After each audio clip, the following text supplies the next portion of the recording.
Tu as peut-être déjà entendu ton professeur dire « justifie ta réponse ». Mais pourquoi est-ce si important et surtout, comment bien le faire pour ne pas perdre de points le jour de l'évaluation? C'est ce que nous allons voir ensemble dans cette vidéo et c'est une bonne habitude pour réussir en mathématiques. En mathématiques, une réponse juste, c'est bien, mais si elle n'est pas justifiée, elle peut ne pas valoir grand-chose. En fait, très souvent, ce qui compte le plus, ce n'est même pas la réponse, mais le raisonnement qui permet d'y arriver. Et c'est le cas même aux examens officiels. Voici par exemple ce qui est indiqué sur tous les sujets du brevet des collèges. Les réponses doivent être justifiées, c'est obligatoire pour pouvoir gagner les points qui sont attribués à chaque question. Justifier, c'est montrer que tu as compris, que tu n'as pas juste deviné ou copié ou trouvé la réponse par hasard. Et c'est là que tu gagnes le plus de points. Par exemple, une erreur de calcul, ça peut arriver, mais si ton raisonnement est correct, tu sauves l'essentiel. Et puis, autre chose importante, si tu as fait une erreur et que tu as montré ton raisonnement, ton professeur pourra t'expliquer ton erreur et t'aider à progresser. Alors que s'il y a seulement le résultat, il est impossible de savoir à quel moment tu t'es trompé. Et pour toi aussi, ça te permet de revenir sur tes erreurs au moment de la correction et ainsi de progresser. Alors, il existe plusieurs façons de justifier une réponse, ça dépend du type d'exercice. Ça peut être par exemple de faire un calcul détaillé. Dans ce cas, il faut écrire toutes les étapes intermédiaires du calcul. Ça peut être un calcul numérique ou un calcul littéral. De la même façon, il faut montrer toutes les étapes d'une résolution. C'est le cas par exemple quand on résout une équation.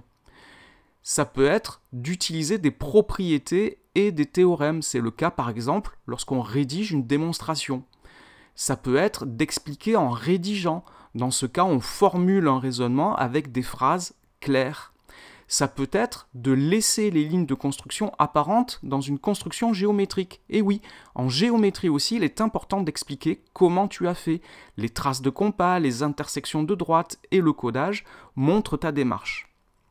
On dit toujours qu'un bon raisonnement doit être compréhensible par quelqu'un qui ne connaît pas la consigne de l'exercice. Si tu peux expliquer ta réponse à quelqu'un d'autre et qu'il comprend, c'est que ta justification est correcte. Alors attention aux erreurs classiques à ne pas faire lorsque tu expliques ta réponse. Par exemple, surtout pas dire seulement « c'est évident » ou bien « j'ai fait de tête » ou encore « c'est logique ». Ce ne sont pas des justifications.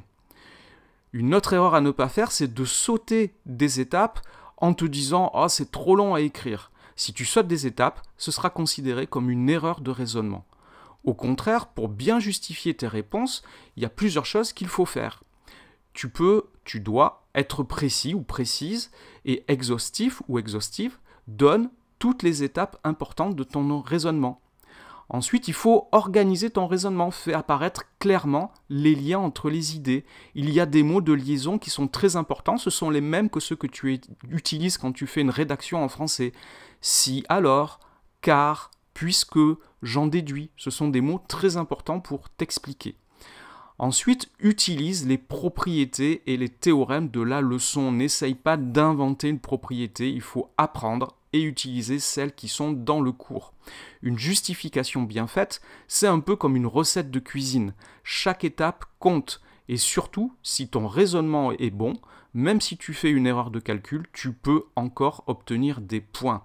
Alors retiens bien, en maths, le raisonnement est souvent plus important que le résultat final. Entraîne-toi à appliquer ces conseils et tu verras que cela deviendra automatique. La prochaine fois qu'on te demande de justifier, tu sauras quoi faire.